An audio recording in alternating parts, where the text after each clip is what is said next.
mí lo que me apasiona es generar impacto, cambiar realidades, y el talento es la persistencia para que eso ocurra, ¿no? Pues bueno, la realidad es que 4 años después hemos repartido más de 21 millones de raciones de comida en 32 países. En industria, según la FAO, entre el 30 y el 40% del alimento que se produce en el mundo se tira, Claro. mientras millones de personas están pasando hambre, ¿no? Claro. Y yo quiero solucionar, o aportar soluciones, o trabajar. Ni de hablar de las soluciones, lo que quiero es trabajar. El último aprendizaje es vivir con esta pasión, aceptando todas las consecuencias, ¿no? Y esto no va de vivir mucho tiempo, sino de vivir muchas cosas. Y yo, por suerte, tengo la sensación de que hace tiempo que el tiempo es regalo. Muchas veces la donación la multiplicamos hasta por 63. En el caso de, por ejemplo, la guerra de Ucrania o otros conflictos a los que vamos, la gente dice, joder, pero ¿no te saldría mejor comprarlo allí? Digo, enviar la ayuda me cuesta, depende del conflicto, unos 5.000 euros, ponle. Y a veces en nuestros containers el valor de lo que enviamos cuesta más de 100.000, con lo cual siempre es muchísimo más efectivo enviar excedentes, ¿no? Claro. Entonces es un poco a lo que nos dedicamos con Hambre Cero y con lo que hemos estado en el epicentro de, como te digo, de las situaciones más difíciles del planeta en los últimos 4 años. Bueno, algo cuadrado. Gracias por venir al podcast, tío. Hemos tardado, pero lo hemos conseguido. ¿Cuánto llevamos? 2 años hablando. Casi 2 años hablando. Bueno, Tienes la agenda ocupada, ahora vemos por qué. Y quiero que empieces presentándote, por favor, para la gente que no te conozca. ¿Quién eres? ¿A qué te dedicas? ¿Qué haces en tu día a día? Bueno, hace poco me hicieron esta pregunta y quisiera responder como muy humildemente y digo, hago que las cosas ocurran. Me di cuenta que la respuesta no era tan humilde, ¿no? Pero bueno, al final, para definir a una persona es complicado. Yo muchas veces le pregunto a la gente, oye, ¿cuál es tu talento y cuál es tu pasión, ¿no? Entonces, a mí lo que me apasiona es generar impacto, cambiar realidades, y el talento es la persistencia para que eso ocurra, ¿no? Entonces, cuando lo alineo, pues ocurren cosas maravillosas con algunos proyectos que estamos liderando con mi equipo. Vale. Vamos a ver esos proyectos, pero antes quiero añadir a lo que has dicho sobre ti. Estás mirando en tu página web y ahí solo aparecen 19 premios, me has dicho que tienes muchos más, pero destacan Medalla al Mérito Civil, Premio al Mérito de Latinoamérica, Reconocimiento de Ayuda en la Guerra de Ucrania, Premios Europeos de Emprendimiento Social, Heroicidad en la Pandemia por la Fundación Madrina, y has lanzado más de 20 proyectos sociales y ambientales en más de 40 países. ¿Qué proyectos tienes ahora? Bueno, para empezar, los premios casi estos son para la fundación. Lo que pasa es que yo soy el presidente de la fundación y a veces me los dan a mí, pero bueno, es para que siempre es un buen reconocimiento al equipo y al trabajo colectivo, ¿no? Algunos proyectos que interviene muchísima gente de forma directa y forma indirecta. Pues los proyectos ahora que tenemos en la fundación, tenemos un área social y un área ambiental. Y en el área ambiental, el que tiene mayor trayectoria se llama Plántalo. Es un proyecto que empezó en 2014. Mi abuelo falleció y dejó unas fincas en herencia en Ávila que nadie de la familia quería. Yo decidí asumirlas. Mi familia se sorprendió porque nunca habían tenido interés por esas fincas y el objetivo era reforestarlas y devolver el bosque originario que había en ellas y neutralizar el impacto negativo que había hecho mi abuelo. Ahí no había proyecto, pero ahí sentí que muchas veces la prepotencia con la que llegas a la naturaleza de voy a mejorarla, ¿no? En este caso la naturaleza me mejoró a mí, el medio ambiente me mejoró y dije, lo que estoy sintiendo yo hoy tengo que hacer que lo sienta más gente. Pues llevamos más de 182.000 árboles plantados, hemos plantado casi todo en España, una parte en Paraguay, y ahora llevamos nuestro desafío a los océanos y empezamos a hacer reforestaciones marinas. El 70% del oxígeno del mundo se genera en los océanos y si nosotros es una lucha contra el cambio climático, pues y además la deforestación marina como no se ve, no se tiene en cuenta, ¿no? Y también es muy importante y estamos ahora trabajando en ello. ¿Y lleváis mucho tiempo con ello? Bueno, con el proyecto desde el 2014, la reforestación marina desde hace un año y ahora de hecho la semana que viene estaremos ya en el agua haciendo trabajo de campo que tenemos ganas. Y esto en el área ambiental, aunque hemos tenido más en como limpieza de playas, más proyectos. Y en el área social hemos desarrollado varios proyectos. El de mayor impacto se llama Hambre Cero, que es un proyecto que empezó el primer día de pandemia. Ya habíamos hecho proyectos para luchar contra el hambre en los terremotos de Indonesia, un proyecto también en África, en Namibia. Y cuando volví de estos 2 proyectos me di cuenta de la hipocresía muchas veces de irte lejos a ayudar cuando tienes a alguien muy cerca que necesita ayuda, ¿no? Yo vivo en la zona de Tirso de Molina, la Latina, en Madrid, y entonces empecé a ver que había gente sin hogar y con un grupo de vecinos empezamos a repartir 100-120 cenas los martes, sin decirlo nada, sin un proyecto, simplemente a ayudar a la gente que tenías más cerca, ¿no? Bueno. El caso es que cuando empezó la pandemia, una amiga me dijo, oye Álvaro, cuando pensamos que solo íbamos a estar 15 días encerrados, tengo una cafetería, tengo 50 litros de leche, tú que siempre que estás con temas solidarios y demás, ¿qué podemos hacer con esto? Y lo llevo a un comedor social y me di cuenta que mucha gente iba a tener excedentes alimentarios. Entonces empecé a hablar con hoteles, llevamos el proyecto también a Canarias, y cuando la primera semana llevábamos pues casi 8 toneladas, me pareció una barbaridad, 8 toneladas volumétricamente, me acuerdo. Ya la primera vez que me eché a llorar con el proyecto es cuando conseguimos 3 toneladas, porque volumétricamente era como mi despacho. Digo, hostias, todo esto de comida, ¿cómo hemos ayudado? Pues bueno, la realidad es que 4 años después hemos repartido más de 21 millones de raciones de comida en 32 países. Y estos años hemos estado en casi todos los desastres naturales y guerras que ha habido en el mundo, ¿no? Entonces se ha convertido en el proyecto de mayor impacto, con la sensación de que ojalá no fuéramos necesarios, y con un cambio de paradigma, y es que todo el alimento que repartimos es alimento que nos donan. No comparamos los recursos del proyecto, no lo gastamos en comprar alimentos, lo gastamos en logística, con lo cual luchamos contra el desecho alimentario. En la industria, según la FAO, entre el 30 y el 40% del alimento que se produce en el mundo se tira, claro, mientras millones de personas están pasando hambre, ¿no? Con lo cual había que hacer un ejercicio de redistribución de eso, y es como hemos alcanzado esas cotas de 21 millones de raciones de alimento entregadas. Una de las cosas que me acuerdo que hablamos, no se me olvidó, un año y medio, que cuando fui a tu despacho a conocerte, me dijiste que solemos creer que donde más comida se tira es en los restaurantes, ¿no? La comida que sobra y demás, sí, pero donde más comida se tira es cuando el packaging de los cartones de leche y de lo que sea se ha quedado antiguado y las empresas sacan uno nuevo, todas las unidades que tienen el antiguo directamente lo tiran, ¿no? Sí, se destruye. Entonces nosotros lo que hemos ido es, yo desde la fundación, con todo el cariño del mundo, huyo del perroflautismo del tercer sector. Para mí somos unos ejecutivos del impacto. Entonces no pienso solo en lo que yo necesito, sino en lo que necesite la industria. Y que creo que un fallo del capitalismo precisamente es que es rentable tirando la mitad de lo que produces. Entonces, claro, yo por ejemplo con el tema de las papas, ¿no?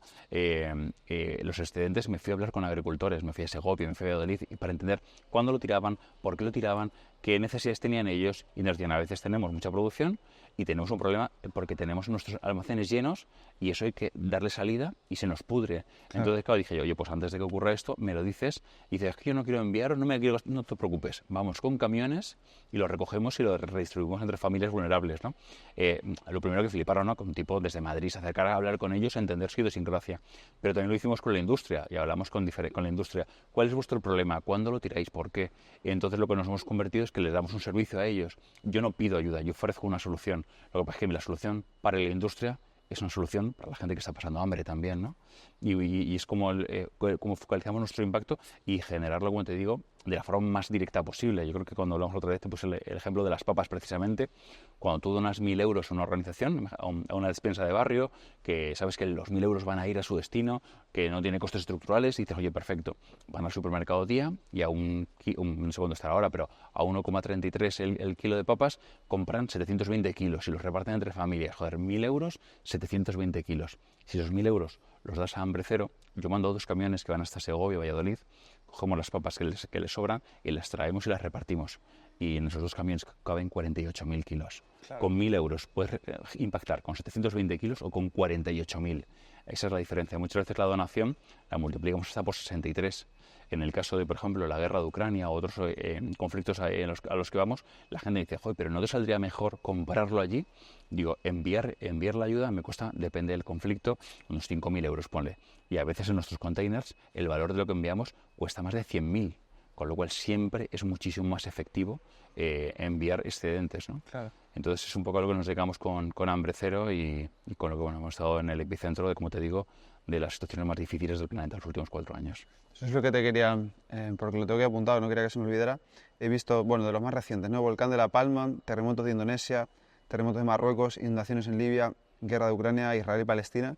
O sea, tú, donde hay un conflicto vas directamente, ¿no? Yo, una cosa que me convenció mucho de ti es, al final el ciudadano, también lo miro desde mi sitio, es como que tiene esa desconfianza en las ONGs porque al final van a salir muchos escándalos de dinero que se queda por medio, directivos que se enriquecen, pero de ti me convenció porque yo te seguí en Instagram, te veía las stories y decía, joder, este tío se mete allí, o sea, no me está saliendo un anuncio con un fondo detrás así medio pixelado de, oye, te necesitamos tu ayuda, sino que yo veía que tú cogías los palés, cogías las cajas y te ibas allí con el camión, te metías dentro y hablabas directamente con la gente. Entonces, ¿cómo haces esto? ¿Por qué? ¿Por qué te involucras tanto? No sé si conoces el libro de Nassim Taleb, hay un filósofo que él tiene un concepto que ha desarrollado que se llama skin in the game, que es dejarte la piel en el juego. Y él critica mucho a los políticos que inician guerra desde sus sillones en sus despachos y los compara con los reyes y los generales antiguos que dicen, vale, yo inicio la guerra, pero yo me voy a la guerra. Claro. O sea, yo no mando a los míos, ni me quedo aquí, yo voy el primero. Entonces me convenció mucho eso de ti. Bueno, al final yo creo que, joder, o sea, para empezar, no tengo el valor para mandar a otra persona. O sea, no puedo mandar a donde yo me meto a otra persona porque le puede pasar algo. Ese riesgo no estoy dispuesto a asumirlo yo por otro. Por mí sí, y ha sido un ejercicio, porque tengo un hijo de 20 años, Claro. y ya le he explicado, le he preparado para mi ausencia porque tarde o temprano no vendré de algunos de estos conflictos, porque ya son muchos, ¿no? En conflictos militares, en guerras, he estado en 8-9, en conflictos, bueno, en desastres naturales también está otra decena. Al final, bueno, ocurrirá algo, pero sí que es verdad que no sé hacerlo de otra forma. ¿Sabes? Me quiero cerciorar de que cada uno de estos kilos de alimento llega hasta la gente y saber que a la gente adecuada, que no se pierde nada por el camino, y también creo que es una filosofía de vida. No sé vivir de otra forma, no me sé relacionar con la gente de otra forma. O sea, no me gusta tener amigos online, no me gusta, ¿sabes? No me voy a ser en una app de citas. Me gusta el contacto físico y para mí es muy enriquecedor, aprendo muchísimas cosas, mejoro el proyecto, identifico realidades que desde Madrid no se pueden ver. Claro. Y la realidad de lo que está ocurriendo en el mundo solo se puede ver en el epicentro de las catástrofes, que estás viendo lo que está ocurriendo de verdad, sin que haya ningún medio que te lo esté contando. Yo todo lo que te pueda contar, nadie me lo ha contado, todo lo he vivido, ¿no? Y creo que eso es un gran valor para seguir impactando y cómo hacerlo, ¿no? Entonces, sí que nuestra estrategia siempre ha sido ir al epicentro de la catástrofe, hablar con los puestos de mando avanzados, intentar buscar equipos locales, suelo ir solo a las catástrofes y a las guerras o con una persona como mucho, y ahí que generar un equipo local también es reducir costes para el proyecto, involucrar a la población local, detectar líderes y crear equipos, empoderarlos. Oye, vamos a hacer esto juntos, ¿no? Yo te voy a mandar cosas y la verdad es que es un proceso que ha sido muy efectivo para llegar a 32 países, ¿no? Cuando la gente piensa en la fundación o en Hambre Cero, estando con el impacto que generamos, se imaginan una organización de 100 personas. La realidad es que somos 5, ¿sabes? Pero 5 de forma directa, pero colaboramos con muchísima gente. Para empezar, 150 donantes de alimento, 420 organizaciones a las que le damos estos soportes y que con ellos supervisamos el trabajo que hacen, ¿no? Y luego, pues, gente que colabora con nosotros, voluntarios. Al final todo el mundo se involucra, ¿no? Y creo que la clave, yo creo que de cualquier crisis, la única forma de salir es trabajando unidos. Y yo creo que es importante dejar egos de lado, dejar personalismos, y si es una batalla contra el hambre, que es una batalla tan complicada, o lo hacemos juntos o es imposible ganarla. ¿Y qué ha sido así lo que más te ha impactado, ¿no? Porque yo recuerdo que tú me contaste que estuviste en Ucrania 12 días metido y al salir viste un poblado que se estaba empezando a quemar, ¿no? Sí. Y siempre me lo has dicho alguna vez que... Sí, de Ucrania hay muchos momentos muy duros. También a nivel como emocional los afrontas. En el caso de estábamos saliendo de Ucrania por Moldavia, estábamos muy cansados, 12 días de mucha intensidad en un país en guerra con todo lo que estaba pasando. Era el segundo viaje que estábamos. Justo me acuerdo que poco antes había hecho una entrevista para la televisión en directo y me había echado a llorar porque estaba agotado emocionalmente, agotado físicamente. Piensa que cuando estábamos sobre el terreno, yo se lo digo al equipo, digo, comer aunque no tengáis hambre, beber aunque no tenéis sed y dormir aunque no tengáis sueño, porque no sabremos cuándo vamos a volver a hacerlo. Claro. Y hay días que no se comen, hay días que no se duermen. Y justo estábamos saliendo y había, pues, en un campo de trigo de estos gigantescos, de gramíneas, en mitad había un pueblo, un pequeño poblado de casas, y había un frente de fuego gigantesco que avanzaba sobre el pueblo.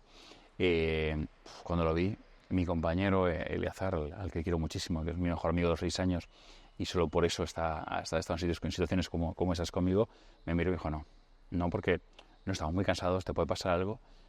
Y digo, para el coche. Y me decía, no. Y dije yo, joder, me siento tan cansado, estoy tan agotado, que joder, me ganó el derecho de no actuar. No puedes, muchas veces, no puedes Ya actuar ayuda mucho. y no puedes actuar simultáneamente. A veces ves varias cosas y tienes que elegir, tienes que hacer el triaje, tienes que elegir a quién le das la comida y a quién no, es súper duro. Y en ese momento le dije, no puedo quedarme aquí. Salí del coche y me dijo, yo me voy a quedar. Y digo, sí, quédate. Salté el humo y esta gente no tenía formación contra incendios, estaban intentando apagar el fuego pero pues, con pocas nociones. Empecé, lo primero fue examen de situación, dónde está la carretera, dónde está un campo que no tenía nada plantado, dónde está esto, dónde está acumulación de depósitos de paja y demás, y empecé a coger a la gente que había, es decir, pum, pum, los organicé. Ellos además cuando llegué aceptaron la autoridad de un tipo que apareció del humo, que no sé quién es.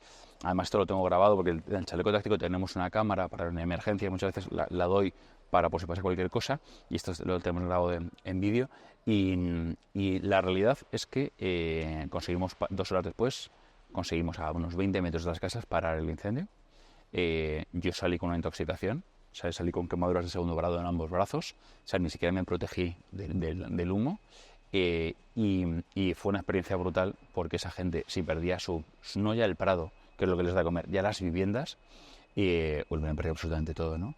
Había una situación en la que yo estoy apagando el fuego y me encuentro un niño al lado ayudándome, ¿no? Digo, no, go, go, go. Y entonces me mira, entonces este niño que, esto fue la frontera de Moldavia, un niño moldavo de 8 años, te mira a los ojos y no estás viendo a un niño moldavo, estás viendo a un tipo que sabe lo que se está jugando y sabe que si lo pierde todo y que es ahora o nunca. Entonces le dije, ok, sabía que ese niño no se iba a ir, quédate conmigo, te quiero pegado a mi lado y vamos a hacerlo juntos. Y ese niño me enseñó más que ningún adulto. Digo, hostia, macho, qué fortaleza, que este sabe lo que está ocurriendo. O sea, este no se le ha roto el iPhone. Exacto. Este sabe lo que se está jugando. Y luego es curioso porque con lo que más lloro, con lo que más recuerdo, por lo que voy al psicólogo muchas veces, es en ese instante que estoy a punto de no actuar. Y es lo que me mata. Porque, joder, tenía derecho a no hacerlo, ¿no? Lo hice y fantástico, y salvamos el pueblo, y es una maravilla. Pero durante un instante dudé de si podía llegar ahí, y pensaba que no llegaba, y pensaba que me podía pasar algo, y de hecho, hablándolo con mi psicóloga, me dice, ¿qué te puede haber pasado? ¿Cuál era el límite? Y llorando con mi psicóloga digo, el límite es la muerte, es que no hay otro límite. En esa situación, o sea, yo hubiera perdido la vida por ellos, y tuvimos la suerte de que o trabajamos para dejar el foco del incendio a 20 metros de las casas, pero hubiera ido hasta el final, ¿no? Y es lo que no me atormenta, sino entonces sacarlo en lenguaje positivo, ¿no? Y es decirlo, cada vez que no puedes, joder, realmente sí que se puede, ¿no?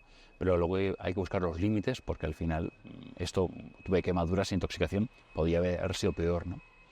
Y aquí sí, es que te cuento una anécdota que me pasó de niño, sí. Que a veces cuento en mis conferencias con mi padre curiosamente era bombero. De hecho, lo primero que hice fue, después de cuando me curé y tal, le mandé el vídeo para que me hiciera correcciones. Y lo que me dijo es, protegerte. En lo que has fallado es en protegerte, ¿no? Pero me acuerdo cuando nosotros vivíamos en Tenerife, e inicialmente vivía con un velero mi padre, y luego ya tuvimos una casa, y él todas las mañanas iba a correr a la playa que teníamos enfrente, y corría pues un par de playas, y luego se subía, ¿no? Como su rutina diaria. Y yo lo veía desde niño. Entonces, con 10 años, un día le dije, ¿te puedo acompañar? Entonces mi padre dijo, sí. No, mi padre, para que te hagas una idea cómo es físicamente y de actitud, es como si fuese Clint Eastwood, ¿vale? Entonces me dice, acompáñame. Entonces fuimos a correr, yo 10 años, la arena se me enterraba en los pies, como costaba, la playa solo 1 kilómetro, y cuando llegué al final toqué unas rocas. Me dice mi padre, sigue tú, yo no puedo más. Mi padre me miró y dijo, sigue corriendo. No, que no puedo más. Me dijo, sigue corriendo. Mi padre con mucho te repite las cosas. Entonces, en mi mente de 10 años, venga, hemos dicho 2 playas, hay que aceptar el desafío, yo pensando de todo eso, pero joder, cómo costaba. Y cuando ya conseguí esos 2 kilómetros, que tampoco es tanto, ¿no? Pero con 10 años, toqué las piedras del final, dije, ya sí que no puedo. Mi padre me miró y me dijo, sigue corriendo. Y así fue la tercera, la cuarta, en la quinta playa empecé a llorar.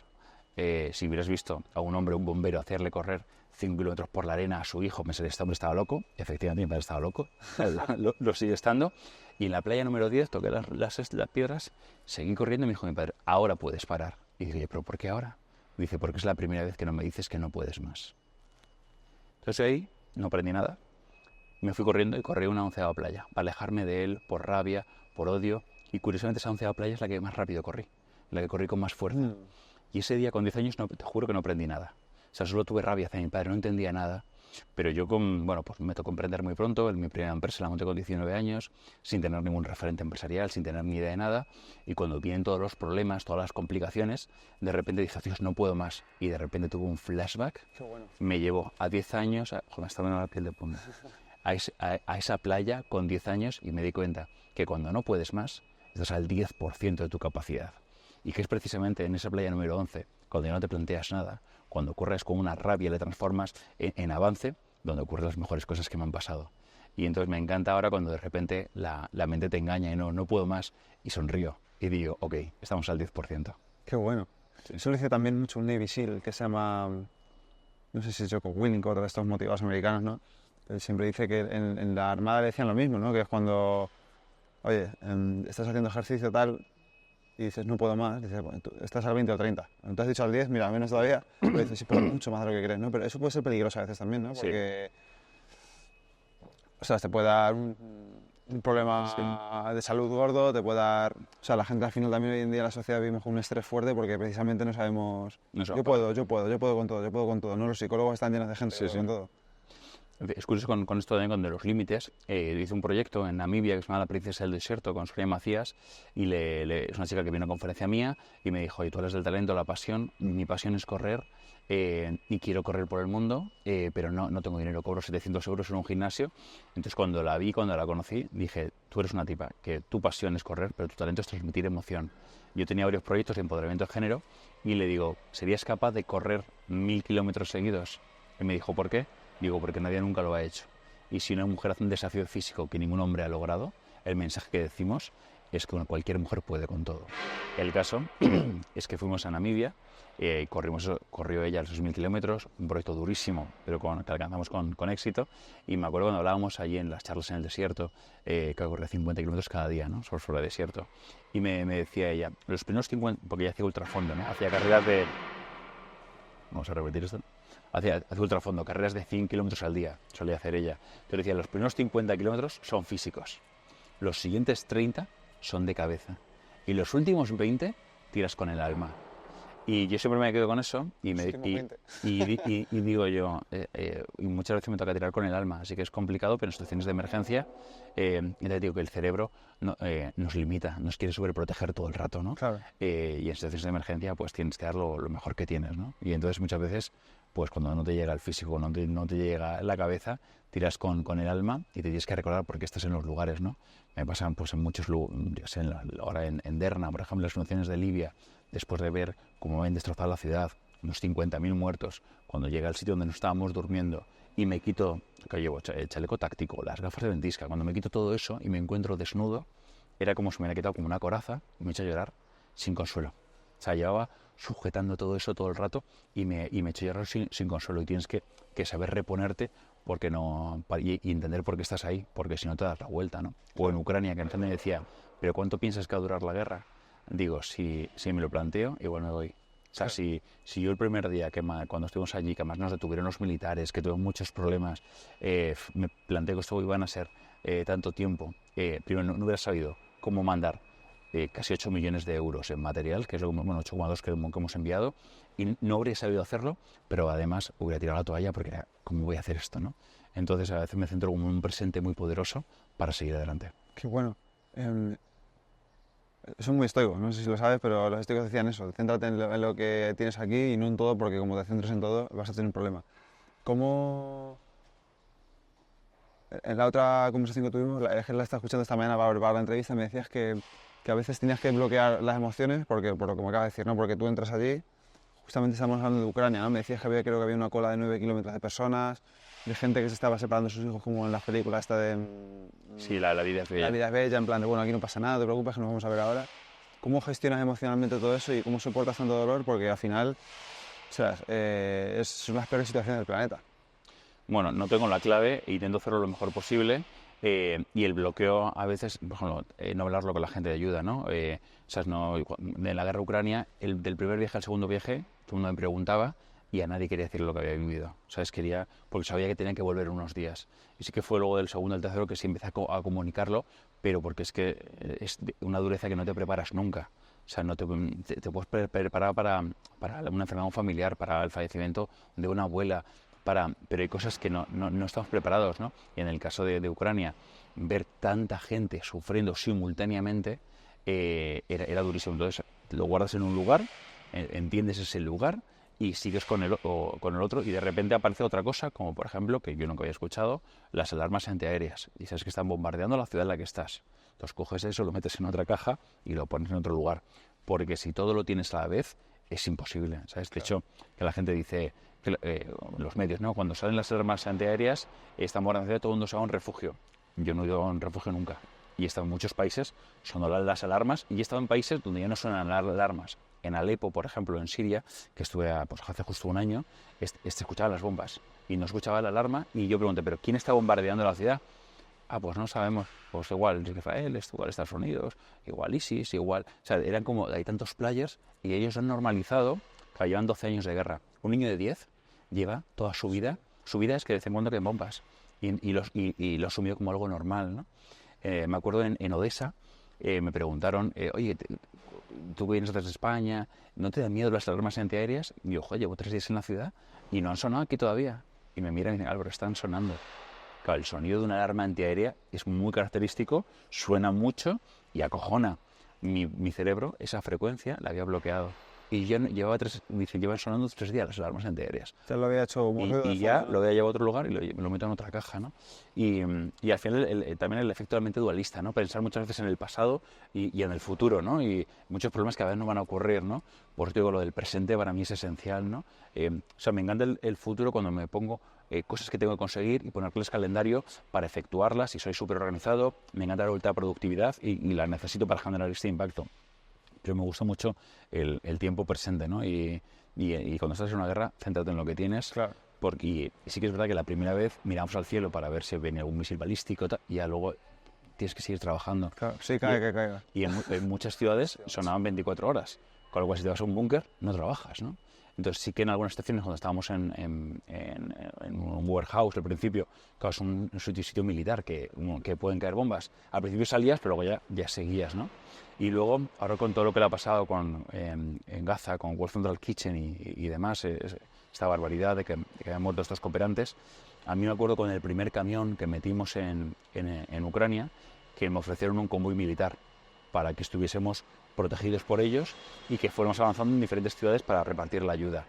Yo me acuerdo que esperábamos 6 horas, no aparecía, ¿qué está pasando? Y en lo que venían a por nosotros lo habían abatido. Entonces, ahora, cuando entro en conflicto, y ser lo más desapercibido posible. No quiero militares, no quiero ropa militar. No, si alguien militar viene conmigo, que a veces te lo quiero con vestuario de calle, llamarla lo menos posible la atención, porque efectivamente estamos en zonas en las que ocurren cosas. ¿Y por qué haces esto?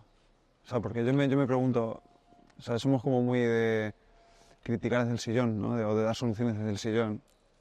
Y mucha gente seguro ya adelanto va a comentar esto diciendo, joder, qué paternalismo, no sé qué, como estos comentarios de... También entrevisté hace poco a Pablo Melchor que hablaba de esto también y él me decía... La gente critica muchísimo, ¿no? O pregunta muchísimo, oye, ¿y los estoicos qué dicen de esta guerra? No sé qué, digo, más que decir algo, a lo mejor harían, ¿no? Entonces, tú eres un tipo que habla poco, pero que hace mucho, que eso es una cosa que me gusta. ¿Por qué? Bueno, con el tema de hablar, hace tiempo que dejo de dar conferencias. Antes daba muchas conferencias, un año que di 43 conferencias. Participaba en muchos foros, estuve en el G20, en la Cumbre Iberoamericana en Jefes de Estado y Gobierno, estuve en muchos sitios y decidí dejar de ir porque eran sitios donde se hablaba del problema. Claro. Y yo quiero solucionar, o aportar soluciones, o trabajar. Ni de hablar de las soluciones, lo que quiero es trabajar. Atiendo medios solo cuando veo que va a haber una respuesta directa en donaciones para la fundación. Si no, no atiendo medios. Y te atiendo a ti hoy por amistad y por cariño. Gracias. Y porque cuando me mostraste el estoicismo, y sí que es curioso, cuando empecé a leerlo, me sentí súper identificado con muchas cosas, ¿no? Sin haberlo conocido, esa corriente filosófica, dije, hostias, hay mucho en esto. Y fíjate, luego leyéndolo, hay cosas que no hacía y que ahora intento aplicar, ¿no? Uh-huh. Entonces me parece como muy interesante. A la pregunta de por qué lo hago, yo tengo otra. ¿Por qué no lo hacéis el resto? Es que lo que me llama la atención es cómo se puede convivir sin actuar. Cómo se puede convivir hablando y no haciendo. O sea, para mí la gente, lo que yo admiro es la gente que hace cosas. O sea, no hay ideas buenas ni malas, están las que se hacen y las que no se hacen. Y yo me encanta la gente que son hacedores, que generan un impacto real. Me verás crear pocos foros para hablar de cosas. Entonces creo que tengo unas ciertas habilidades que me hacen una persona que puede generar un impacto. ¿Sabes? Pues no tengo falta de ausencia de miedo, sensibilidad hacia ciertas cosas, capacidad logística tengo, y creo que se aglutinan como muchas personas, y creo, para mí sería muy duro desaprovecharlo en otra cosa. O sea, tú sabes que soy empresario, de hecho la gente me pregunta, ¿no? ¿A qué te dedicas? ¿No? Yo tengo varias empresas, soy inversor y de eso vivo, pero mi tiempo y mis recursos los dedico a la fundación. Y de hecho, bueno, la última ingreso que hice a la fundación de 30.000 euros fue en noviembre. Es decir, que estamos continuamente aportando recursos a nivel personal y de mis empresas a la fundación, con lo cual no vivo de ello. Vivo a nivel emocional, a nivel espiritual, si quieres, ¿no? Y no sabría no hacerlo. ¿Sabes? De hecho, cuando yo tuve la oportunidad, yo me crié en un barco con mi padre en Canarias. Ya, ¿En un barco? En un barco, en un velero. O sea, no tenemos casa, mis padres están separados y yo vivía con mi padre por temporadas en un barco, ¿no? Ahí aprendí muchísimas cosas. Y además, no un barco en un club náutico, no. Un barco en mitad de una bahía con el ancla y yo iba remando hasta la orilla. O sea, yo me acuerdo que me tiraba al agua por la mañana A correr. de cabeza y cuando salía, me acuerdo que era niño, con 8 años, me decía mi padre, no te lleves la sala al colegio. Y era que me secara bien porque no me duchaba ni con agua dulce. Entonces iba remando hasta la orilla y luego iba al colegio y luego volvía, ¿no? Entonces ahí me hizo ver que no necesitamos nada. ¿Sabes? De hecho, si nos queriendo no tener cosas, no cuando alguien me quiere regalar algo, no invítame a comer, vamos a hacer una actividad, lo que quieras, pero no quiero cosas. Y para mí esa forma de educación me ayudó mucho y luego mi padre renunció a llevarme al colegio en octubre, en septiembre, octubre, noviembre. Él consideró que son los mejores momentos para viajar y me empezó a llevar a parques nacionales de España. ¿Con qué edad de esta? Pues a partir de los 8 o 9 años. Uh-huh. Y una educación hiperdirecta. O sea, para una metáfora cinematográfica, la película Capitán Fantastic. Sí, de Viggo me Mortensen. encanta. Esa fue mi educación. O sea, mi padre tuvo una educación en la que no le importaba, me tenía que llevar el sistema educativo porque nos tenemos que creer en sociedad, pero el primer año fue un caos, como cómo te vas a llevar tu hijo un mes y medio, pero luego cuando venía y me había terminado la lección del año, me veía con nuevos conocimientos, cuando me hablaban de algo de física, de geología, yo ya te ponían ejemplos, como el Valle de Ordesa, como no sé dónde. Claro, tiene una cantidad de experiencias de supervivencia, de cosas que aplico ahora mismo. Empezaron con 8 años. Entonces, y luego con 15 tengo la oportunidad de participar en la Ruta Quetzal con Miguel de la Cuadra Salcedo. Además, un año que fuimos embajadores de la paz por UNESCO, en el Plan Binacional de Desarrollo entre Perú y Ecuador.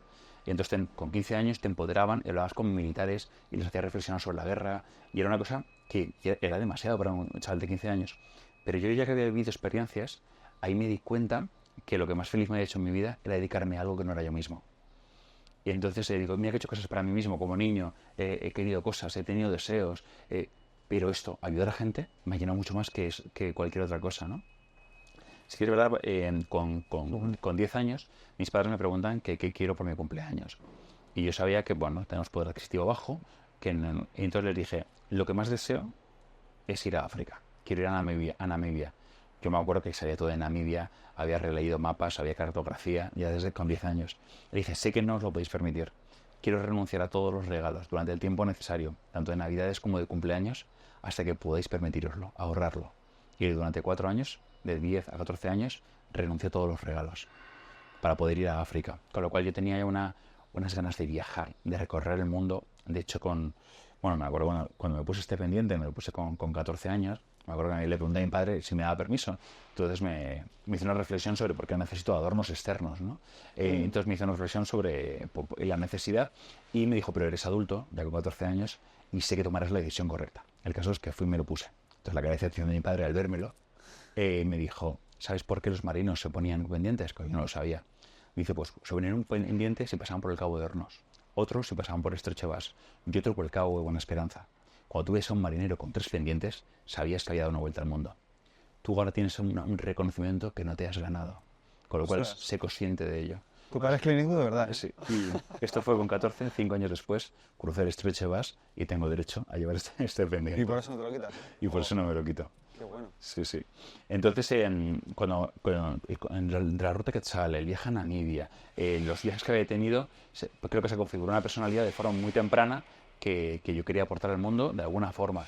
De hecho, mi primera empresa fue una productora y empecé a rodar documentales por el mundo. De hecho, el primero que rodé se llamaba La ilusión de un paraíso, sobre el tipo de turismo que llevaba a República Dominicana. Y me di cuenta, después de rodar en muchos países, que contar lo que ocurría no era suficiente. O sea, yo veía un problema y señalaba, oye, esto está ocurriendo, pero, coño, estoy muy cerca del problema, ¿por qué no me remango? Y lo que empecé a hacer fue remangarme. Al principio era con mis empresas el tiempo residual, lo dedicaba a estos proyectos, pero luego es al revés. A mis empresas dedico como mucho 1 hora al día y el resto es a generar impacto. ¿Y cómo lidias con el tema de la muerte? Me ha llamado mucho la atención eso que has dicho, que, claro, teniendo un hijo y teniendo una pareja también, si no me equivoco. Sí.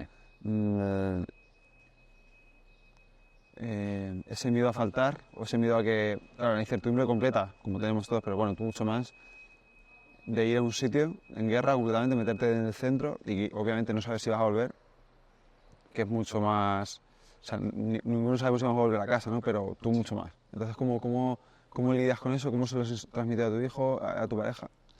A mi pareja le cuesta más, porque lleva menos tiempo conmigo.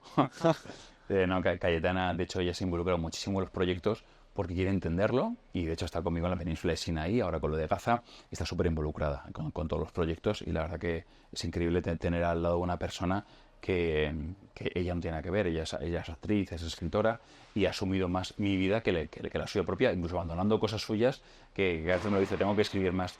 Entonces, para ella es más complicado. Mi hijo tiene una confianza increíble en que yo voy a volver.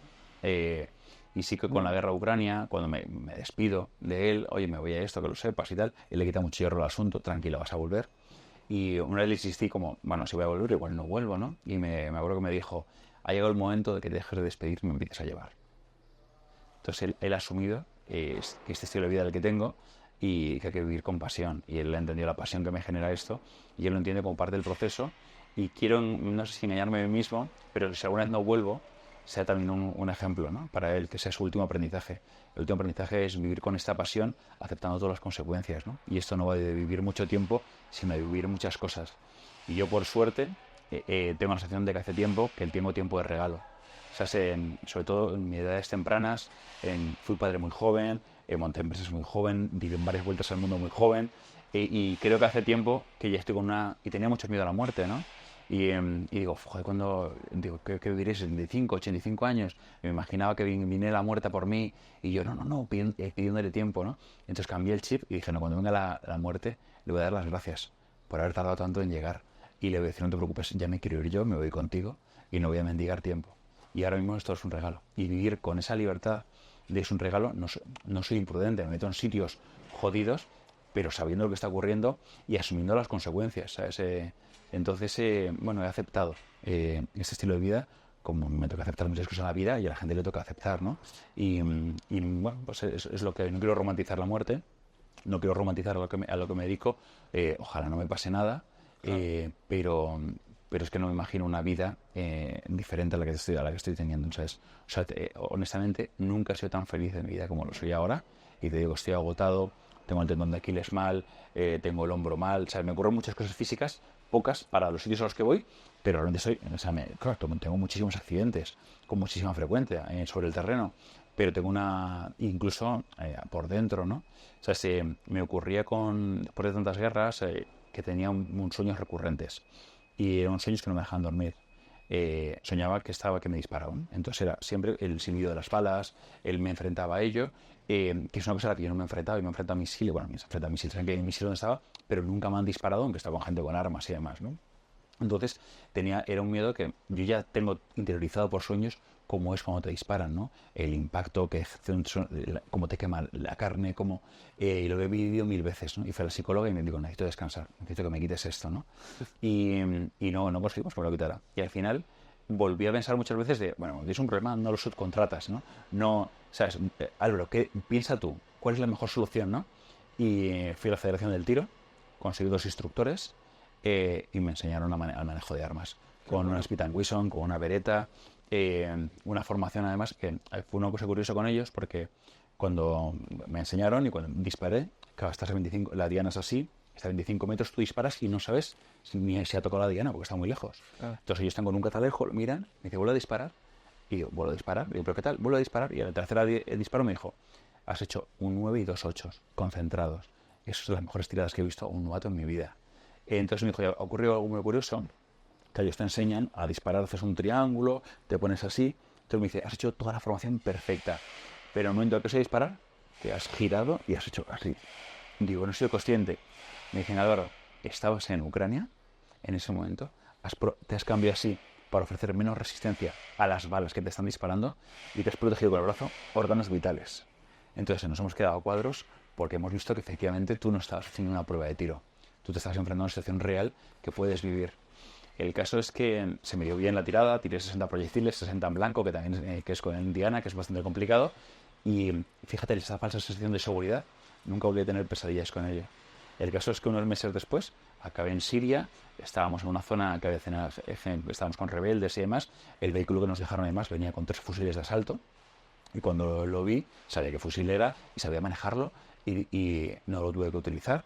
Y me generó una sensación de seguridad de que, bueno, si ocurre algo, enfréntate a ello. O sea, yo no voy a tirar la toalla nunca. De hecho, hubo un sueño, en uno de los últimos viajes que fui a Ucrania, que había mucho frío, y soñaba que estaba en un camión y el camión se paraba por la nieve y que me estaba muriendo congelado. Y quería dejarle un mensaje a mi hijo de despedida, pero no era capaz de grabarlo porque no me daba, ¿no? Y entonces en ese momento hay como una disociación y empecé a hablar conmigo mismo. Entonces me dices, Álvaro, tío, eres un tío listo, te has enfrentado a cosas peores.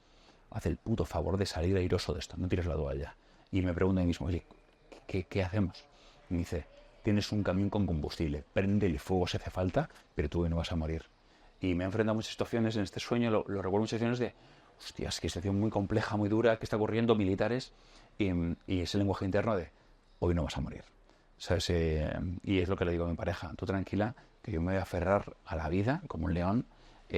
Bueno, ya veremos lo que ocurre, ¿no? Pero la actitud la tengo para seguir adelante. Me parece brutal esto, ¿eh? Leí una entrevista a Arturo Pérez Reverte, que también ha sido corresponsal de guerra y también ha tenido muchas situaciones, no sé si tan parecidas a las tuyas, pero muchas de bombardeos. Más complejas las suyas, Sí. más complejas. Y él siempre dice que es que en el Occidente somos muy grandes y que estamos completamente alejados del concepto de muerte.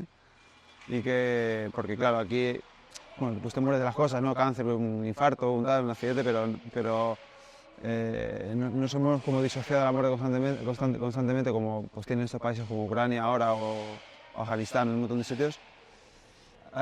¿Ese cambio de chip que te hizo fue de estar tan cerca de la muerte tantas veces? El hecho de decir, me da miedo a, bueno, eres bienvenido. Es que realmente esa concepción de que nos morimos de viejo es muy local, es muy pequeñita. Es que no hay que irse tampoco muy lejos. Claro. En Guatemala, a mi expareja, le fueron para robarle el coche, le abrieron en la puerta y la dispararon a bocajarro. Le entró la bala por aquí, le salió por aquí, se le incrustó en el brazo. Y la sacaron del coche para robárselo. Ni manos arriba, es un atraco. Es decir, yo he estado en Guatemala 14 veces, hemos montado proyectos. Estas situaciones, o sea, es decir, en Latinoamérica ocurren cosas, en Centroamérica ocurren cosas, en África, o sea, es que solo es Europa y en algunos sitios donde uno se muere de viejo.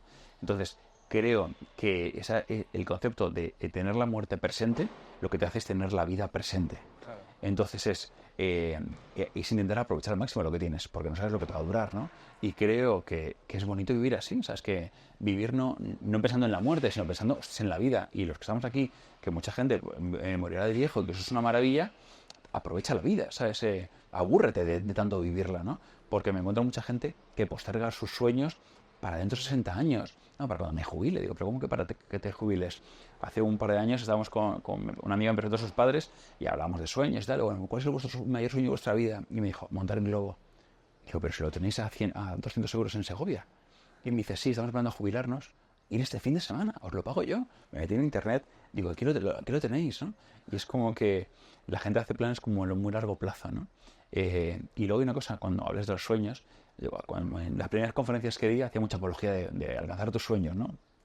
Ahora renuncio a eso, creo que los sueños no son un objetivo, es una dirección. Porque todo lo que he vivido en mi vida jamás lo he soñado. O sea, y para mí los sueños es una limitante. Si te conformas con vivir lo que has soñado, vives un 5% de tu vida. ¿Sabes? Porque habrá sueños más ambiciosos y otros menos ambiciosos. Pero que te marca una dirección, ¿sabes? Y te prometo, nada de lo que estoy viendo ahora mismo jamás lo soñé de niño. O sea, de hecho, las cosas que soñé de niño las cumplí con 19 años, con 20 años, con 15 años, con 14. ¿Sabes? No, y eran sueños, grandes viajes, grandes aventuras. ¿Sabes? Ahora, lo que estoy viviendo ahora, jamás me planteé poder ayudar al número de personas que estamos ayudando, ni plantar el número de árboles que hemos plantado. Entonces creo que los sueños son una limitante, que es una dirección y sobre eso tienes que trabajar y avanzar, ¿no? Por cerrar un poco la parte de psicología, ¿cómo te relacionas con el ego? Porque yo tengo la impresión, bueno, creo que es bastante común, que cuando uno ayuda a los demás, muchas veces también lo hace por sentirse bien consigo mismo. Y eso te puede llevar, pues por ejemplo en tu caso, ¿no? En el caso de gente que lidere este tipo de ayudas, a decir, joder, es que yo hago mucho y vosotros no estáis haciendo nada. O, ¿cómo lidias con eso de sentirte bien y de creer? No estoy diciendo en tu caso de creerte mejor, pero me acuerdo que en la última conversación hablamos de esto y decíamos el tema de joder, incluso ponerte a lo mejor a veces un poco celoso porque otros ayudan más o porque otros ayudan menos, ¿no? Entonces, ¿cómo lidias con esto? Bueno, el ego es súper controlado. Yo creo que uno no puede renunciar al ego porque en momentos te puede sacar de apuros, Claro. pero hay que tenerlo muy, muy, muy controlado, ¿no? Yo sí que, sobre todo en las etapas, a partir de 24, 25, 26 años, una época que tenía puestos de representación política, salía muchos medios de comunicación y tuve la gran suerte de darme cuenta que me estaba convirtiendo en un gilipollas.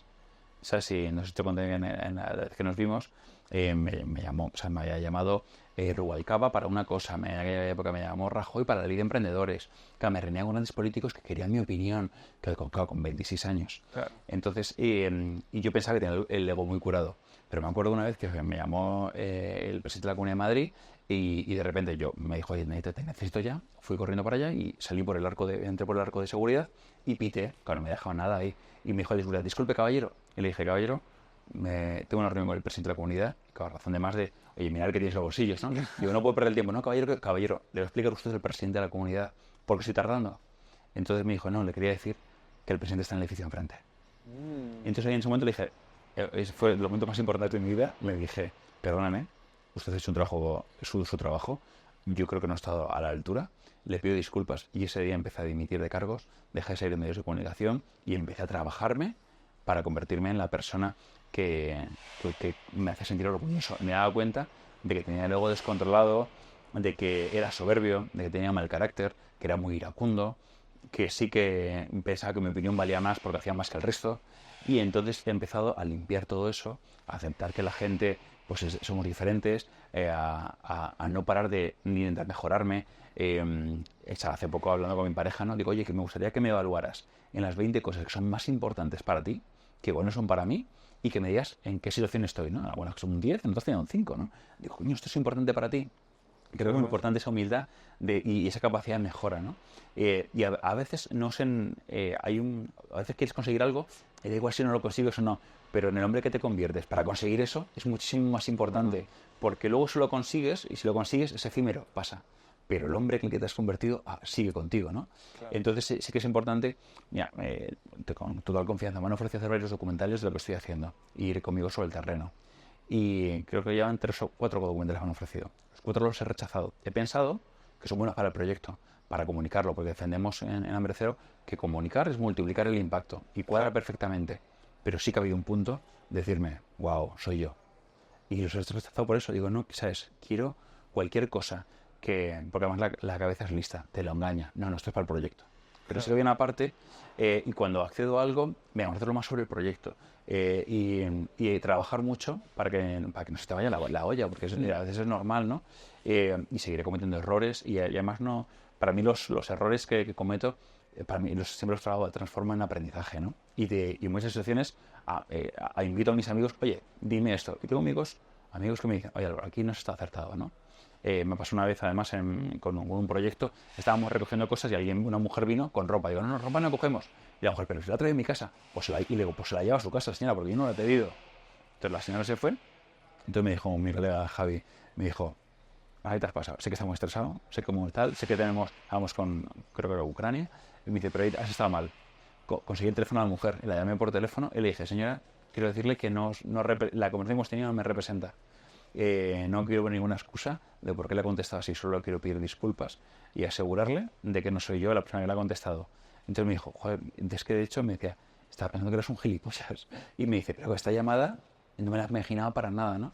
Y le digo, pues esta llamada me representa más a lo que soy yo, ¿no? Entonces siempre que tienes esa autocrítica y la crítica de tu entorno, ¿no? Pero sí que hay que tener cuidado con el ego, obviamente. Que en situaciones, te lo digo, es valioso, claro, y te digo yo, y a veces incluso finges prepotencia. Nos detuvieron en Lviv, en Ucrania. Entonces yo pedí, porque uno de los camiones pensaban que eran de contrabando, no de ayuda humanitaria. Entonces yo sabía que íbamos a salir bien porque, ¿sabes? No iba a ser un problema, pero no quería pasar 36, 72 horas en un calabozo hasta que Exteriores lo esclareciera. Y dije, quiero hablar con el máximo representante del gobierno de Zelensky en la ciudad. Entonces me pusieron con un militar, con un general. Entonces yo con mi traductor y con mi compañero digo, bueno, varias cosas. Cuando entremos en la sala nadie se sienta, aunque nos ofrezcan, y dijeron, ¿por qué? Digo, porque tenemos que ver que tenemos prisa y yo no voy a ver una conversación. Le digo al traductor, cuando yo hable, quiero que imites, no quiero que suavices mis palabras y quiero que imites mi tono de voz. Claro. Si yo soy muy vehemente, quiero que lo seas. Y dice, claro, pero un traductor no tiene... Digo, ya, pero en este caso, ¿no? Entonces yo entré, estábamos detenidos. O sea, nos iban a meter en un calabozo de esos 36, 76 horas. Cuando yo entré en la reunión, le dije al general, tengo 15 minutos. Si en 15 minutos no hemos resuelto esto, los 8 camiones que están viniendo se van de la ciudad. Lo único que quiero saber de esta reunión es una pregunta. El tipo que pregunta, ¿qué es lo que necesitáis? ¿Cómo os puedo ayudar? ¿Y cómo no me vais a volver a entorpecer mi labor para ayudar a vuestro país? Y ahí me dijeron lo que necesitaban, me pusieron un salvoconducto, me pusieron en contacto con un diputado del gobierno Zelensky y con eso pudimos trabajar en 25 ciudades. Entonces, claro, hay una arrogancia, una prepotencia, un tal, que la utilizas para un fin muy concreto, ¿no? Claro. Pero luego hay una cosa de la sobreexposición en redes sociales, de estoy aquí en el epicentro de la catástrofe, del selfie hablándolo, que a mí me genera muchísimo rechazo, muchísimo. Pero cuando colgamos las imágenes, sin más, yo es que no me gusta imágenes de tragedia, de gente muerta, eso no, ahí no entramos. Pero funciona mejor la gente personalizar una fundación y que una fundación tiene personas y que está viendo a la persona y que te lo esté contando, gana muchísima credibilidad. En mi caso te lo he dicho.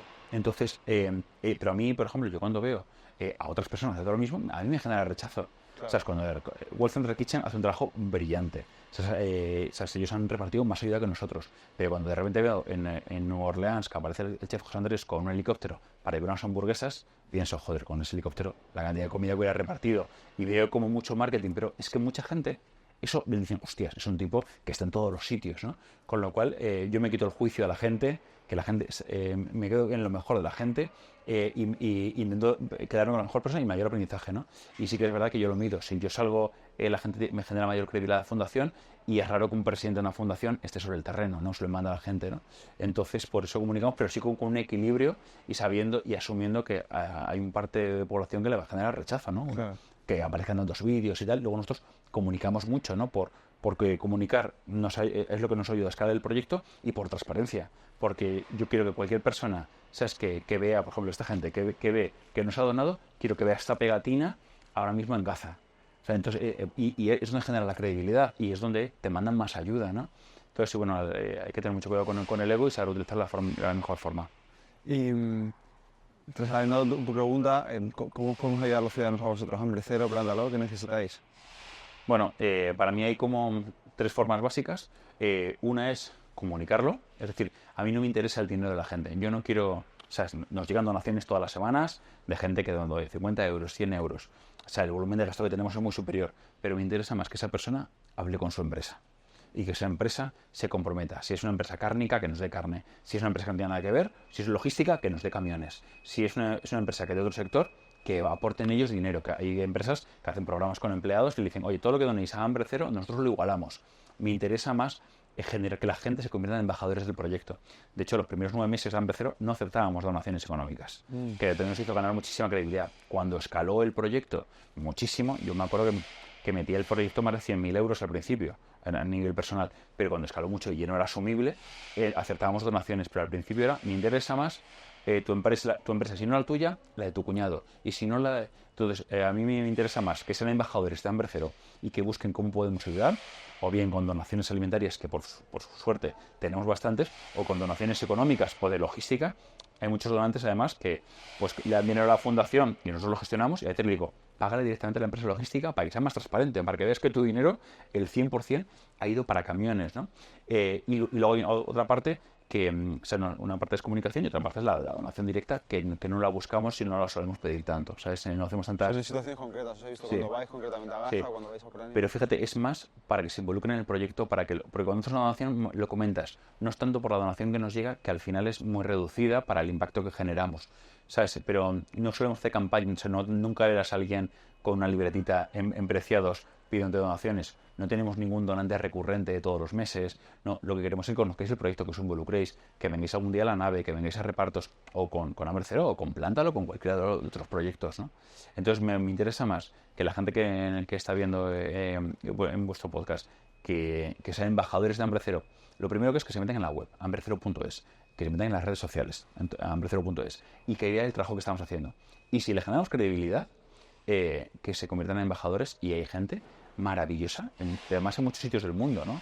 Con los que estamos colaborando, ¿no? Y yo siempre digo que Hambre Cero no es mío, ni equipo, es de la gente que aporta. Y por suerte es un proyecto muy colaborativo de muchísimas personas, con lo cual a todos los invito a que formen parte de él.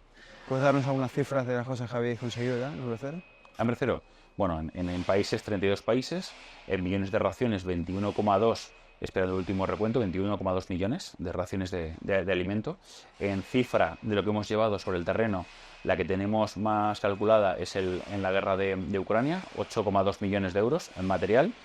Pero al final estos son números. O sea, si me centro en anécdotas, en personas, para mí tiene mucho más valor a nivel personal lo que vivimos sobre el terreno, los aprendizajes que nos llevamos. O sea, y luego la gente también, para mí compartirlo también es importante, ¿no? Yo que sé, en los terremotos de Indonesia, yo fui a desescombrar los terremotos. No había agua sobre el terreno. Estuve dos días y medio sin beber agua. A partir de los 2 días y medio hay fallos neuronales. O sea, y yo lo sentí. Entonces dije, no tengo que desescombrar y ayudar a las familias, tengo que llevarles agua y comida, sobre todo agua. Entonces empecé a conseguir camiones y ya llevarles agua. Y me acuerdo que había una mujer que estaba ahí desescombrando su casa, pero una mujer como de 65 años. Entonces le pregunté qué había pasado. O sea, ella no habla inglés, con gente que había en la zona, con Google Translate. Y me dijeron que hoy las viviendas, el baño muchas veces está fuera de la vivienda. Entonces ella fue al baño por la noche, y en los terremotos de 2018 hubo un temblor, cayó la casa, matando a su hijo, a su nuera y a sus nietos. Entonces ella, cuando salió del baño, se encontró lo que había ocurrido. Entonces yo llego ahí, a los días de esto, ¿no? Y le llevo comida, le llevo agua y le ayudo a desescombrar. Como no teníamos un idioma común, el único idioma universal es el afecto. Ella, cada vez que me miraba, me sonreía. Cada vez que podía, me tocaba, me acariciaba. Era encantadorísima y lo había perdido absolutamente todo y estaba desescombrando su casa porque esa mujer, si se paraba a sentir lo que había ocurrido, moría. Tenía que seguir adelante con los fragmentos de la casa. Se tenía que hacer una choza y tenía que buscar recursos para tirar adelante, ¿no? Y para mí esta mujer, o sea, la resiliencia que tiene, o gente en el volcán de La Palma, ¿no? Una de las voluntarias que teníamos en la nave, allí en los llanos de Ariane, me decía, joder, tengo 30 años, hace 6 días me había independizado, me he ido a casa de mis padres y la colada se ha llevado a la casa. Entonces, y esta tía, en lugar de irse a llorar, que se vaya a comprar una casa, ahora tienes que ver tú con el banco lo que va a pasar, no sé qué, se vino a ayudar. Y dice, ahora mismo no puedo, quiero ahogar mis penas echando una mano aquí. Claro. Y eso me ocurre en todo el planeta. O sea, en todos los sitios en los que hemos estado ayudando, me encuentro gente con una resiliencia que me ha cambiado mi forma de ver las cosas, mi forma de tratar a los problemas. Tengo que aprender a que cuando a mí me encuentro un problema, que intentar ser empático con él, un problema que en el primer mundo. Claro. Porque tengo amigos que, bueno, a veces lo resumo con problemas del primer mundo, ya saben a lo que me refiero, para quitarle esa importancia, ¿no? O sea, y la parte del estoicismo, no, joder, aceptar lo que te viene, es que, tío, te lo juro, la gente es estoica. O sea, lo que pasa es que luego hemos creado una sociedad en la que nos hemos hecho más blandos o que han ocurrido más cosas, pero es que cuando yo estoy sobre el terreno, la gente es dura de cojones, se centra en lo que se tiene que centrar y te lo juro, hay gente que, para mí el gran aprendizaje de todos estos viajes son las personas a las que yo voy a ayudar y joder, son ellos los que me dan lecciones continuamente, ¿no? Y no romantizar la pobreza, no. Nosotros actuamos sobre todo en emergencias, no tanto en situaciones vulnerables que también, sobre todo en emergencias. Y ahí hay gente que, hostias, sabe que tiene que estar lo que tiene que estar. Qué bueno.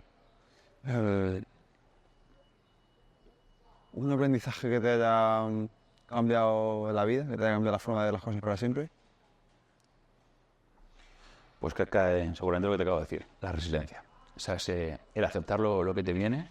Ayer estuve te lo digo, ayer estuve en el médico. Tengo un problema en el oído, que tengo un pitido continuo y que va a ser de por vida, me han dicho. He perdido 40% de la audición del oído derecho. Te prometo que según soy del médico, la siguiente hora fue jodida. Hostia, no me puedo creer. Ahora mismo escucho un pitido continuo. Y esto fue ayer. Ayer le dije a mi chica, voy a ver cómo lo transformo. A ver si consigo mentalmente que eso me suene como... lo que me suena es como sintonizar una televisión antigua. Pero voy a transformarlo como si fuesen grillos. Voy a intentar transformarlo en como si fuese una noche estrellada que estás en la naturaleza y escuchas las cigarras. Voy a convivir con eso toda mi vida. Entonces es una enfermedad que además no sabe muy bien el origen. Me debo seguir haciendo pruebas para ver que no es algo peor, pero aceptación máxima e intentar sacar lo mejor, ¿no? Y yo creo que estos aprendizajes me los llevo de gente que le han pasado cosas muchísimo peores que un pitido en el oído, que por muy desagradable que sea, tengo todas mis extremidades, tengo a todos mis familiares y es muy diferente, ¿no? Y yo creo que esto lo aprendió pues de la gente que peor lo está pasando. Y luego es curioso porque me ocurre mucho en países que he estado, cuanto menos humanos hay en un lugar, más humano se es. Claro. Por ejemplo, me pasó en Namibia la primera vez que estuve, he estado 2 veces. Y en el año 2000, cuando te cruzabas con un coche, te parabas y te saludabas. Te bajabas del coche a saludarte. O sea, es increíble, porque igual en 2 días no veías otro coche. Y luego en Mongolia era mayor. Te parabas, cuando venía carreteras, coincidías con alguien, te parabas y comíais, sacabais un mantel en el suelo y cada uno aportaba lo que tenía. Y digo, hostias, claro, qué maravilla, ¿no? Claro. Entonces, entre la ausencia de humanos, se es más humano. Y en situaciones de emergencia, que vives, o en guerras, lo peor del ser humano, también vives lo mejor del ser humano, ¿no? Y creo que es lo que tenemos que recuperar y no perderlo, ¿no? Ocurrió aquí en la pandemia, ¿no? Que yo me acuerdo que puso un tuit que a la gente le llamó la atención, digo, tengo miedo que se acabe la pandemia y volvamos a ser como antes. Le digo, porque es ¿Qué ha pasado? ¿Qué es lo que ha pasado? Ese era mi miedo, ¿no? Y la gente se lo tomaba como a risa y digo, y ese es mi miedo. Y digo yo, y ocurre, ¿no? Cuando alguien tiene un cáncer que de repente ordena su vida y se da cuenta de las prioridades de su vida, ¿no? Y yo creo que en muchas situaciones de emergencia lo que me ha ayudado es a priorizar mi vida y a priorizar mi tiempo. Tengo muchos amigos, pues obviamente les gusta ir de fiesta y yo he sido, para desconectar, he sido mucho de fiesta y ya les digo, chicos, no quiero repetir noches. Si quedamos es para hacer algo diferente. O sea, yo este juego ya me lo he pasado y os lo habéis pasado todos. Vamos a hacer cosas diferentes, ¿no? Y yo creo que mi mayor aprendizaje es intentar vivir la vida con esa intensidad, centrándonos en lo verdaderamente importante y sintiendo el presente como lo estoy sintiendo. Qué bonito, tío. Julio, ¿qué quieres preguntarle? Siempre que me acuerdo, digo, siempre te voy a dejar un espacio a Julio, me hace preguntas muy buenas. Tenía la duda, pero esto me la ha resuelto al principio, porque veía el proyecto muy personalista. O sea, lo veía como que giraba mucho, como que tú eres la cara pública, sobre todo de hecho, antes de Hambre Cero. ¿Le ves más ventajas que inconvenientes? Le veo más inconvenientes. Básicamente, si yo pudiera, tendría un perfil más bajo. Hay otros proyectos, hay proyectos que hay en los que la gente no sabe que yo estoy detrás, que yo los lidero. Y estoy mucho más cómodo con ese rol. En este caso, como la idiosincrasia del proyecto requiere que esté sobre el epicentro y sí que funciona el relato de estar allí en primera persona, es necesario, pero para mí es un peaje que tengo que pagar. Yo preferiría no comunicar, no salir yo. Y de hecho, si veis los últimos vídeos de Península Sinaí, es Cayetana la que sale en la entrevista, es la que hemos fijado arriba en el... estoy intentando dar más visibilidad a más gente, pero sí que es verdad que es una herramienta y que la gente muchas veces sigue a personas más que... La gente se acuerda de Alejandro Magno, pero la gente no se acuerda que era de Macedonia. Claro. ¿Sabes? Entonces, pero se acuerda más de las personas, ¿no? Entonces, yo creo que para mí tiene más cosas, a nivel personal tiene más cosas malas, a nivel proyecto creo que es un peaje necesario. Fíjate, se repite muchas veces casi como un mantra cuando hay una catástrofe o cuando hay una guerra. Hay mucha gente que siente el impulso de ir allí, personalmente a ayudar, un poco en tu línea. Y hay muchas voces que dicen que no, que eso es un estorbo. Te voy a contar una realidad, si quieres a nivel económico incluso, ¿no? En la guerra de Ucrania, como una guerra que teníamos cercana, relativamente fácil de llegar hasta la frontera, yo encuentro mucha gente que iban 3 o 4 personas en una furgoneta y llevaban 400 toneladas de comida y las llevaban hasta allí. Claro, si yo mando un camión con 24 toneladas, son 40 furgonetas. Son 40 furgonetas, 2 o 3 personas, 3 días de ida. Al final le cuesta, lo que a mí me cuesta 5.000 euros llevar, entre estos son 80 personas, 120.000 euros. Mismo impacto, pero fijar las proporciones de lo que te cuesta generar ese impacto. Y luego muchas veces va gente que no es profesional y de hecho, ¿a quién se lo doy? No contacta con nadie, con una contraparte, no quiero entrar en Ucrania. Entonces, y hay mucha gente generosa que mandaba camiones y me encontraba camiones que no había nadie para recogerlos. Entonces, yo siempre digo que es importante, se crearon muchísimos proyectos. Hubo proyectos que yo fui agradecido, pero se crearon proyectos en los que me decían, mira, hemos recaudado 100.000 euros y no sabemos qué hacer con ellos. Los podéis gestionar desde Hambre Cero. Y desde Hambre Cero los gestionamos, pero ¿cómo montas un proyecto, recaudas dinero y no sabes qué hacer con ello, ¿no? Entonces, sí es una realidad que creo que no hay que criticarlo, sino que transformarlo. oye, ¿tenéis estas ganas? ¿Cuál es la forma más eficiente? En lugar de vivir la aventura solidaria, de ir hasta allí y demás, ¿qué tal si hacéis un trabajo de paletizar aquí, pues con Ambrecero, con otra organización, el dinero que vais a gastar, lo donáis a la organización para mandarlo a logística, o contratéis vosotros el camión y lo utilizamos, y creo que tiene muchísimo más sentido, ¿no? Y en muchas situaciones, obviamente, pues puede generar incluso peligro, ¿no? En situaciones hay un problema de carreteras. En el caso de La Palma, por ejemplo, se enviaron, o sea, había 7.000 personas afectadas por el volcán. Se mandaron 50.000 pares de zapatos. Es decir, todos los recursos de La Palma estaban dedicados a coger lo que estaba llegando y a ordenarlo, en lugar de ayudar a las familias. Entonces, y luego también se convirtió en el vertedero de España porque se mandaba cosas en mal estado, cosas rotas. Yo me he encontrado... La gente no quería, ¿no? Yo me he encontrado voluntarios llorando, pero mandaban un pantalón roto y con sangre. Y digo, pero tío, ¿cómo donas esto? Entonces, yo lo que pido a la gente es que somos un país muy solidario, que siguen siendo súper solidario, pero informarse más sobre cómo hacerlo e incluso a qué organización, ¿no? Yo siempre digo, a mí no hace falta que no lo deis a Ambrecero, pero verificar que es una organización que conocéis, que veis sobre el terreno lo que están haciendo, que están sobre el terreno y cerciórate, porque muchas se anuncian y no están. Y solo lo sabemos los que estamos en el epicentro y vemos las que están. Porque Claro. las que estamos en los sitios son 3, a veces ninguna. ¿Sabes? Pero se anuncian muchísimas. Entonces, mi consejo, yo siempre digo, a las grandes, a una pequeña está bien porque le conoces, pero por lo general es poco eficiente, y una grande, hay mucho coste estructural, y luego donde se ven las cosas raras y demás, suele ser en las grandes, que es lo que sale a la prensa. Y luego decías lo del mantra, ¿no? Para mí hay un mantra que nos decimos muchísimo, y es que le da sentido, ¿no? Cada vez que dudamos sobre el terreno, es de estamos donde hay que estar, haciendo lo que hay que hacer. Y eso te lo repites para seguir adelante, ¿no? Y sin más poesía.